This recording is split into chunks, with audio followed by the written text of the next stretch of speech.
I'm a marriage advocate, and basically what that means for when a therapist says that is that I promote healthy marriages. In other words, when a couple comes in, they're stumbling or they're really struggling in their marriage, I do everything I can. So I give my 100%. They each are giving 100%, and that 300% usually is enough to really help them get their marriage back on track. However, divorce does happen, and many times I'll have a client come in who is working through the post-emotional trauma of a divorce. And when I say trauma, I mean that literally, as in emotional. I think any major crisis, no matter if it's something that you knew had to happen or it's something you planned, is very difficult. It's a transition. It's not only a transition for you, it's a transition for everybody you know, friends, family, but especially the children, if you have them.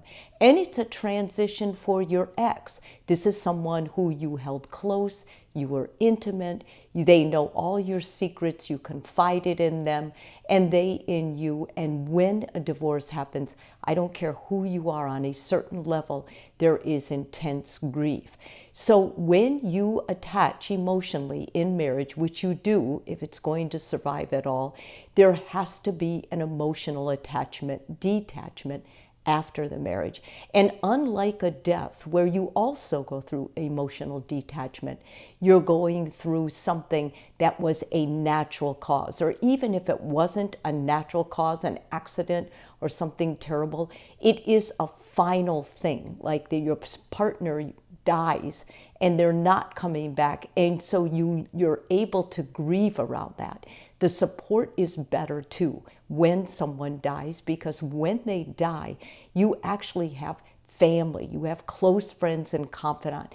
They understand the grief of loss and death because they've all gone through it. With a divorce, it's completely different. Not everyone divorces. There's more judgment, there's more blame, and all those things contribute to how difficult it is to emotionally detach. So I'm going to give you a step-by-step guide of how to do it.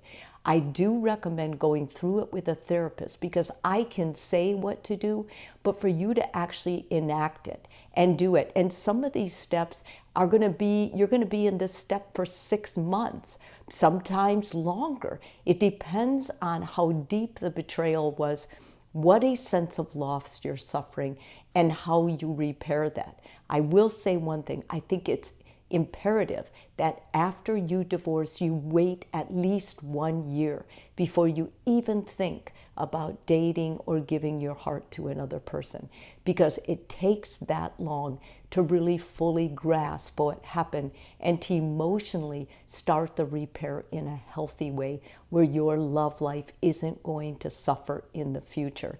So the first thing, you have to accept what happened. I think a lot of times we lie to ourselves. We tell ourselves, you know, it might possibly come back. You know, during the whole process before you get a divorce, there's kind of that back and forth. Well, maybe we can still make it. We're going to try counseling. No, it's futile. It's obvious.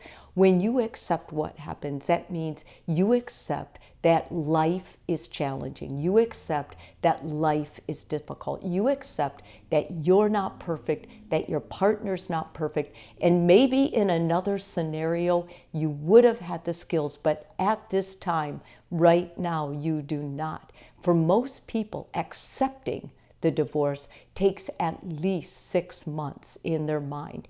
You might say, well, no, I accept it right away. Like I have clients that come in that said, well, I accepted the day I signed the paper. But acceptance of something isn't something you can sign. It's much deeper, and it usually takes 4 to 6 months before you really accept, okay, this is my new step forward. Grieve the end of the relationship. Give yourself time to feel sad about it, even if they were bad to you, even if everything about them you realized you made a big mistake at the time. You need to grieve it. You need to forgive yourself. You need to forgive yourself. You need to forgive your partner. You need to forgive the people that maybe encouraged you to marry this person. Forgiveness is part of grief, and crying about it, writing affirmations, writing a journal about it, writing a book about it, going for a walk and saying, I'm just going to let myself cry. There is a letdown. Just as when you got married, there was all this joy. You might have cried. You might have just prepared. You have to remember that this grief is going to mimic that on the sad part, on the letting go part. But with that letting go, you're also going to be able to find more space. The more space you can put in your mind, the more area you have for calm, for actually getting clarity about it, for actually being able to comfort others with it, such as your children, or maybe your parents, or maybe your siblings, whoever is going through this with you. Because when you lose or when you divorce, your family is losing a daughter-in-law, a son-in-law, a sister-in-law, a brother-in-law. I mean, if you think about it, everybody loses. Your friends are losing your old partner, which they might have had so many good times with. And they're still out there, and they're still doing things. They're still alive. It's a different kind of grief. Maintain separate lives, and this is where we run into a lot of problems. It's important that you, when your partner comes over, that you have your children at the door. You're going to make separate lives now. Even though you still share children, if you do, it's important that you don't depend on this person, that you have your own life. And yes, that means you're not tracking them, you're not following them, you're not looking at what they post on social media. Your life is separate. When you're single again, you will need people you can depend on. You'll need a handy person, you'll need a person to fix things, you'll need a person that you can count on what's happening in the schools, but that cannot be your ex. And the reason it can't is because your ex may misinterpret stuff. You may misinterpret stuff. Your heart may misinterpret what's happening. And it's very easy to slide back into that old pattern of being together. Your children want that, and that's very easy. If that were ever to happen, that would be after a year, and that would be both of you realized you had made a mistake and that you wanted to get back together. I do have that happen. I do actually counsel couples who were completely divorced and then got back together and got remarried. That has to be a conscious thought, not a thought out of loneliness or just comfort or just feeling it's too hard to be on your own. Those are not good reasons to slide back into the role as a couple. And lastly, end any reliance on each other. That means that the two of you really have to focus on being your own person now.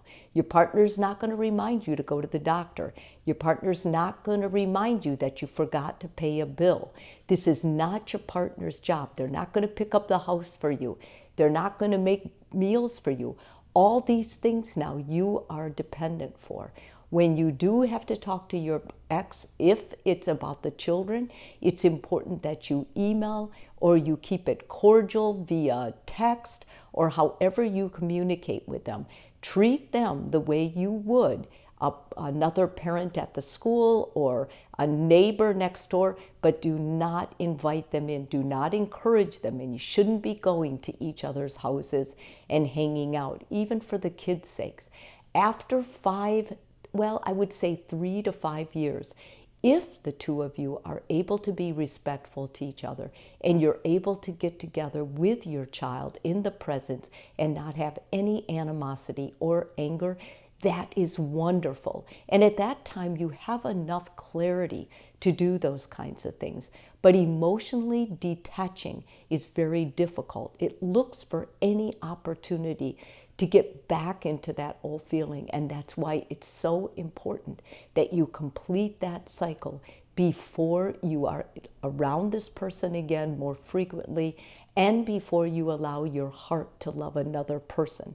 Because if you're not completely emotionally detached, you will try to hook up with someone and make that as solid, committed as you can, as fast as you can. And literally anything unresolved from your first marriage gets projected into the new relationship.